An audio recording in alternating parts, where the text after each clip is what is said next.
Hello friends बयखौबो गोदान update YouTube चैनलाव फिन बरायफिनबाय गोदान भिडियोनि गेजेरजों आं दिनै नोंथांमोननो मोनसे गोनां भिडियो लाबोदों नोंथांमोना भिडियोखौ फारसेनिफ्राय नायबानो जाबाय भिडियोआ मानि सायाव जागोन नोंथांमोना थाम्बनेल एबा टाइटेलाव नायनानै एसेब्लाबो हमनो हाखादों जानो हागौ दिनै भिडियोआ मानि सायाव जागोन आं दिनै नोंथांमोननो खोन्थागोन जोंहा एयारटेल सिमनिफ्राय जोंहा मोनसे आपडेट फैदों जोबोद मोजां खौरां गुड निउज जायफ्रा नोंथांमोना मोनाखै दिनै नोंथांमोना नैबे भिडियोखौ नायनानै मोननो हागोन जायफ्रा एयारटेल सिम बाहायो जोंहा बेयाव खम बेसेनावनो नोंथांमोना 35 डेज सिबां नोंथांमोना आनलिमिटेडखौ सोनानै लानो हागोन आरो लोगोसे नोंथांमोना 4GB डाटा नोंथांमोना सानसेयाव रेगुलार फिर डे नोंथांमोना मोनबाय थानो हागोन आरो नोंथांमोना सानसेयाव 300टा SMS नोंथांमोना गेलेबाय थानो हागोन फ्रियावनो नोंथांमोना जायफ्रा बे आनलिमिटेडखौ सोनानै लायो नोंथांमोननि थाखाय जोबोद मोजां इम्परटेन्टार जायफ्रा नोंथांमोना बुरजा फैसा होनानै गारनानै सोनानै लानो हाया बे नोंथांमोननि थाखाय जोबोद मोजां जोंहा 300 थाखानि बिनिफ्राय 249 बेफोरबायदि फैसा होनानै जोंहा रिचार्ज सोयोब्ला जोंहा मा जायो जोंहा बेयाव 28 डे 30 डे सिबांल' थाङो बिनि थाखायनो जोंहा बेयाव खम बेसेनावनो नोंथांमोना दा आपडेट होनायखौ मोनसिगोन जोंहा बेयाव 35 डे सिबां बिनिफ्राय 4GB डाटा नोंथांमोना रेगुलार नोंथांमोना सानसेयाव मोनबाय थानो हागोन भिडियोखौ नायबानो जाबाय बे लेटेस्ट आपडेट दिनैसो फैदों बिनिफ्राय आङो नोंथांमोननो बे आपडेटखौ होला आं नोंथांमोननो डाइरेक्ट फनपेआव थांनानै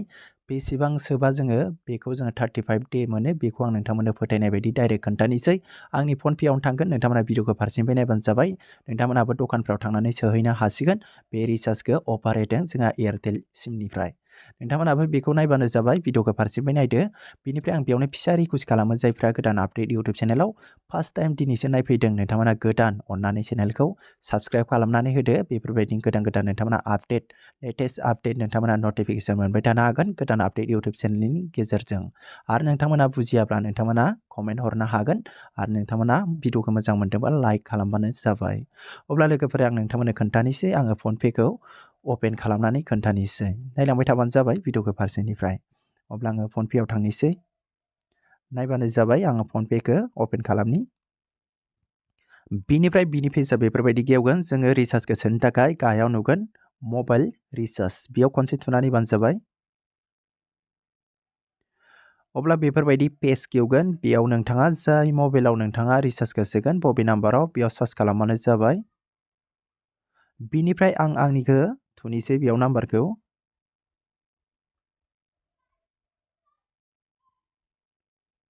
बिनिफ्राय आंनि मबाइल नाम्बारखौ थुबाय बिनिफ्राय आंनि सिमनि नाम्बारा बेयाव फैबाय बेखौ आं सेलेक्ट खालामसै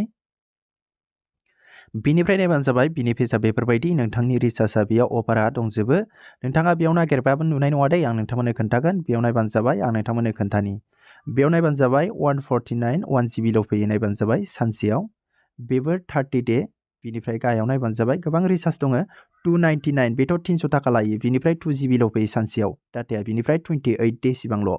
बिनिफ्राय नोंथांमोना खमावनो बिनिफ्रायबो 300 थाखानिफ्रायबो खमावनो नोंथांमोना मोननो हागोन 35 डे बिनिफ्राय 4GB डाटा बिनिफ्राय आरो 300टा SMS नोंथांमोना हरनो हागोन बेयाव नायबानो जाबाय बेयाव नै 299आ बेयाव बेसेबां SMS हरजायो सानसेयाव 100टाल' बिनिफ्राय आं नोंथांमोननो खोन्थानोसै बेसेबां होनांगोन बेयाव नोंथांमोना फैसाखौ बेसे होनानै सोयोब्ला बे अफारखौ मोनगोन नोंथांमोना डाइरेक्ट बेफ्राव नायालासिनो सार्च खालामालासिनो नोंथांमोना बेयाव सोनाङा नोंथांमोना नै बेयाव डाइरेक्ट लिरबानो जाबाय नोंथांमोना लिरनांगोन आं नोंथांमोननो खोन्थानि 289 अब्ला नैबे रिचार्जआ फैगोन नोंथांमोना बेफोरबायदि लिरबानो जाबाय बयनिबो सिमाव बे आपडेटआ थांदों दै नोंथांमोना सोबानो जाबाय नायबानो जाबाय 289ल' होनांगौ नोंथांमोना रिचार्ज सोनाय समाव बिनिफ्राय 4GB नोंथांमोना फिर डे नोंथांमोना सानफ्रामबो 4GB नोंथांमोना डेटा मोनबाय थानो हागोन बिनिफ्राय 35 डे सिबां नोंथांमोना गोसो बायदि नोंथांमोना फन रायलायलाय नेट सलायलाय SMS गेलेलाय हागोन बिनिफ्राय SMSआ जोंना बेयाव 300टा जागोन नोंथांमोना सानसेयाव 300टा अफार मोननो हागोन नोंथांमोना 300टा SMS नोंथांमोना गोसोबायदि गेलेनो हागोन अब्ला लोगोफोर जायफ्रा नोंथांमोना सोनो गोसो एयारटेल सिम बाहायो नोंथांमोननि थाखाय गुड निउज मोजां खौरां नोंथांमोना सोनानै लाबानो जाबाय बेखौ 289ल' दै जायफ्रा नोंथांमोना सोनो गोसो सोबानो जाबाय बेयाव खनसे सेलेक्ट खालामनानै बिनिफ्राय नोंथांमोना बेयाव नुगोन प्रसिड टु पे नोंथांमोना सोनानै लाबानो जाबाय 35 डे नङाब्ला नोंथांमोना 30 डे बिदिनो 28 डे सिबांल' नोंथांमोना बेखौ रिचार्जखौ सोनानै लानो मोनोमोन सिगां बिनिफ्राय दा नोंथांमोना 35 डे सिबां मोनसिगोन अब्ला लोगोफोर दिनै भिडिअआ एसेनोसै आं नोंथांमोननो बेखौनो शेयार खालामबाय जायफ्रा नोंथांमोना मिथियामोन नोंथांमोनाबो सोनानै लाबानो जाबाय दखानफ्राव नोंथांमोना जायफ्रा सोनो नोंथांमोना सोदो नोंथाङा गोबाव सम नोंथांमोना फन रायलायनो मोनगोन नेट सलायनो मोनगोन गोसोबायदि नोंथांमोना मबाइलाव खामानि मावनो हागोन अब्ला लोगोफोर दिनै भिडिअआ एसेनोसै आं बेयावनो आरो नोंथांमोनखौ फिन गले नोंथांमोनखौ बुंबावो जायफ्रा दासिमबो गोदान आपडेट इउटुब चेनेलखौ साबस्क्राइब खालामाखै खालामनानै होदो बेफोरबायदि लेटेस्ट आपडेट नोंथांमोननो मोजां कन्टेन्ट भिडिअ नोंथांमोननो लाबोबाय थानो हायो।